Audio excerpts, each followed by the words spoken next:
গাজায় ইসরায়েলি বর্বরতায় ক্রোধের আগুন জ্বলছে মধ্যপ্রাচ্যের দেশগুলোতে। এর মধ্যেই তেল আবিবের সঙ্গে সম্পর্ক স্বাভাবিক করার উদ্যোগ নেওয়ার ইচ্ছা পোষণ করেছেন সৌদি যুবরাজ মোহাম্মদ বিন সালমান। এমনকি এতে তার প্রাণহানির সম্ভাবনা আছে বলেও শঙ্কা প্রকাশ করেন তিনি।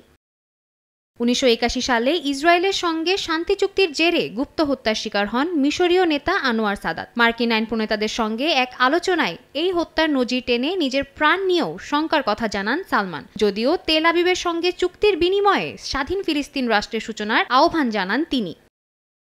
বেশ কয়েক মাস আগে থেকেই সৌদি ইসরায়েল সমঝোতা নিয়ে আলোচনা হলেও গাজায় চলমান বর্বরতার জন্য তা থমকে গিয়েছিল। এবার ওয়াশিংটনের সঙ্গে রিয়াদের চুক্তি নিয়ে চলমান আলোচনায় ইসরায়েলের বিষয়টিও উঠে এসেছে। মার্কিন গণমাধ্যম পলিটিকো বলছে, নিজেদের জোর নিরাপত্তা নিশ্চিতের বদলে যুক্তরাষ্ট্র ও ইসরায়েলের সঙ্গে চুক্তিতে রাজি আছে সৌদি আরব। যুবরাজ এই চুক্তিকে সৌদির ভবিষ্যতের জন্য গুরুত্বপূর্ণ মনে করেন বলেও জানিয়েছে পলিটিকো।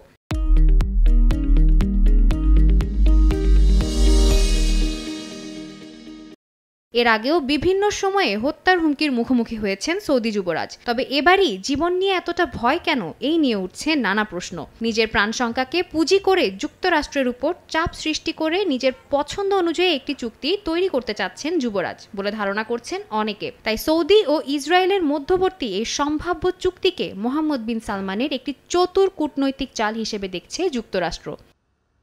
সাদিয়া তাসনিম, সময় সংবাদ।